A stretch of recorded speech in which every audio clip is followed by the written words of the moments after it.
This is pretty cool. I'm starting my YouTube videos like this now, with a camera on my phone, with my thoughts in my head about what I'm gonna film. Now, when you think of making a mix thick, you're typically thinking of three things: compression, saturation, limiting.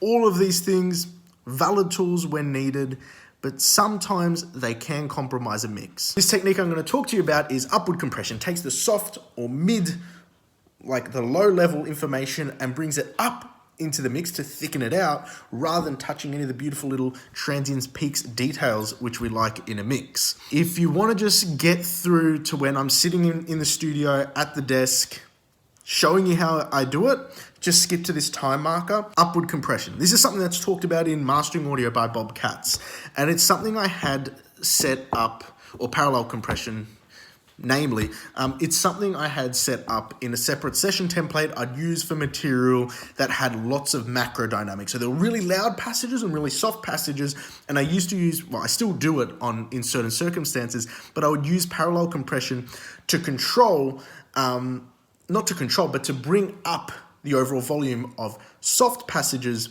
in material and really not affect the louder ones, so that way I get a more even playback with not a huge amount of macro dynamics, more controlled, more tasteful to the material without actually going into clip gain every single part. And there are instances where that's really appropriate.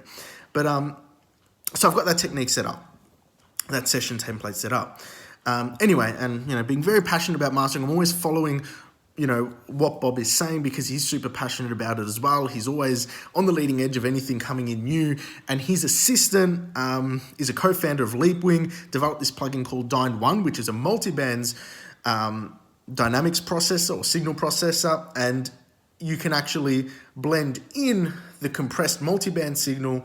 You can blend in each of the bands independently of one another. And this sort of caught my attention, and I started trialing it. I had it on trial across 3 of my computers and laptops, and I was just using it all the time to really understand what was going on under the hood. So I pulled that plugin, put it in Plugin Doctor, started running some sine waves through it, both with compression tests and phase coherent, linear response tests, to really understand how different frequencies, different sort of signals affected the compression based on what's put in the settings there. And then I ended up sort of making a few tweaks to his one based on what I liked or what I thought would work in a master, and then I'd take that and move it into a session, play it on some material, and then be like, okay, this might be a cool starting point, and then I'd go back to it and go, okay, why did I like this, or why didn't I like this, and tweak it again, and then pull it over in a Plugin Doctor and say, okay, well, I sort of like this this setting because I get a bit more of a 50 hertz bump, or it keeps the upper mids more in phase with the original signal, whatever it was. So I started just really trying to understand how signal flow worked through this plugin. From here, I started using it in parallel a lot. So what's happening is I'm getting a condensed version of very heavily compressed version of the mix, and then just bringing it up softly against the original mix. So it's just coming up in parallel, and that brings out all the low level and the mid-level detail in the mix, which makes it feel thicker, which makes it feel fuller. And the kicker is this: the transients I haven't squashed down, as in the transients of the original mix are still intact, and I'm just bringing all this detail back just into it, just nudging it in until it feels right, until it feels heavier in a sense that I feel embellishes the music without compromising the mix. It's exciting stuff, and I'm blabbing on about it. So what I'm going to do is I'm going to come back, film this, and you can start watching it now. I'll be in front of my desk, and I'll be, hey guys, back at it again. And I'll show you exactly how this technique works. All right, guys? Take care. So first off, I'm going to play a passage of the end of this song. It's called Promises by Kieran Aldrin. I'm going to play a passage of the end of the song before and then after with the processing. And then we'll discuss a little bit about how I set this up and what I'm listening for when I'm doing this. Surround me, your love holds me close. When the storms rage before me, your peace carries me home. I will lift your name forever. I'll praise you with the song. You are faithful,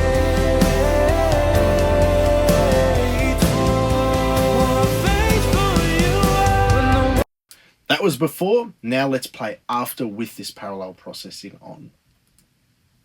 Surround me, your love holds me close. When the storms rage before me, your peace carries me home. I will lift your name forever. I'll praise you with the song. You are faithful,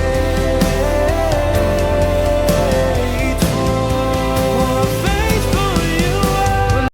Cool, so we can definitely hear how, especially with this amount of parallel signal blended in, how it thickens up the overall mix, but we don't lose the integrity of the transients or the general shape and balance of the mix. Now, let's have a look what's going on here. Let's have a listen to the parallel signal, just the compressed signal on its own. Now, while we're listening to it, I'm also going to go ahead and solo individually each of the bands of this multi-band compressor, so you can have an idea of where I've placed the crossovers and how this compressor is actually working on the internals, what it's actually doing to the sound at an individual band by band level.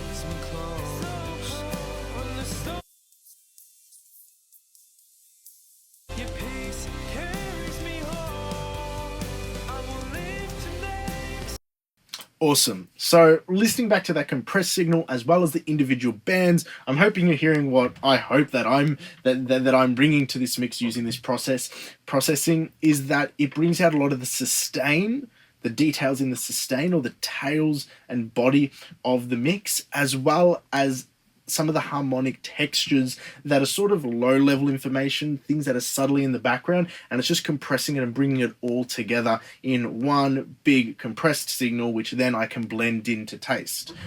So that's what I'm hoping you're hearing from listening back to that fully compressed signal in isolation on its own, not blended back into the original one. Now, what are some of the things I'm conscious of when setting this up?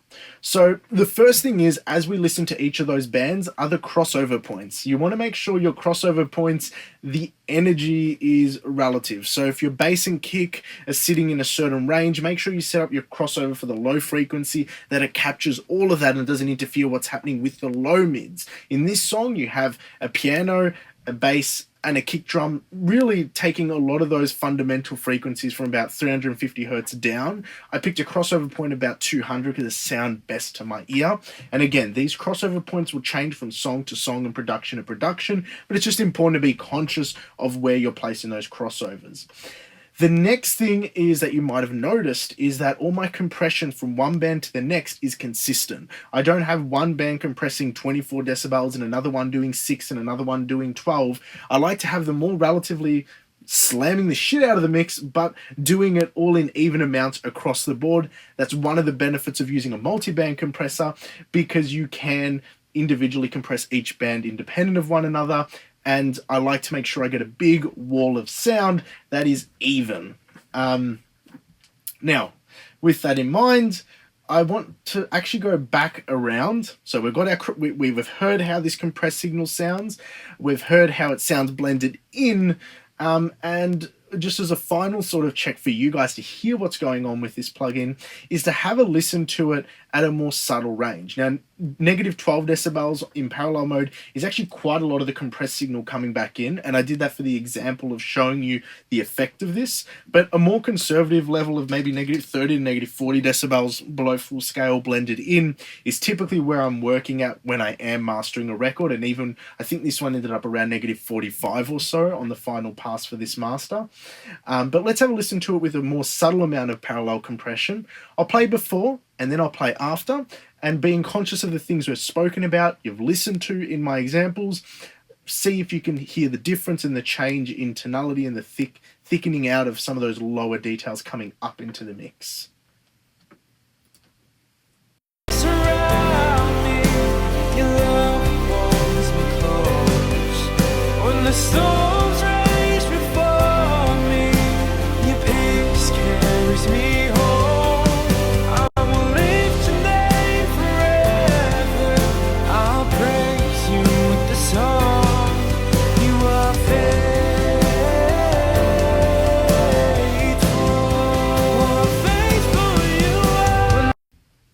Cool. So you can definitely hear that thickening out. Now, let's say you don't have Leapwing by Dynone. Well, you can use any dynamics processor. It's the theory and application of this, because chances are if you're watching this video, you already understand parallel processing, either in production terms or mixing terms, or even mastering terms, parallel compression or saturation, or just the idea of using different parallel buses.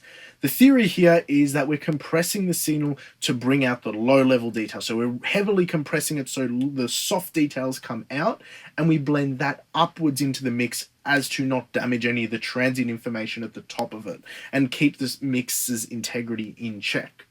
Guys, if you enjoyed this example and me showing you through how I've used this plugin on this instance, feel free to like and share this video. If you want to see more, subscribe, and until next time, take care. Oh my God.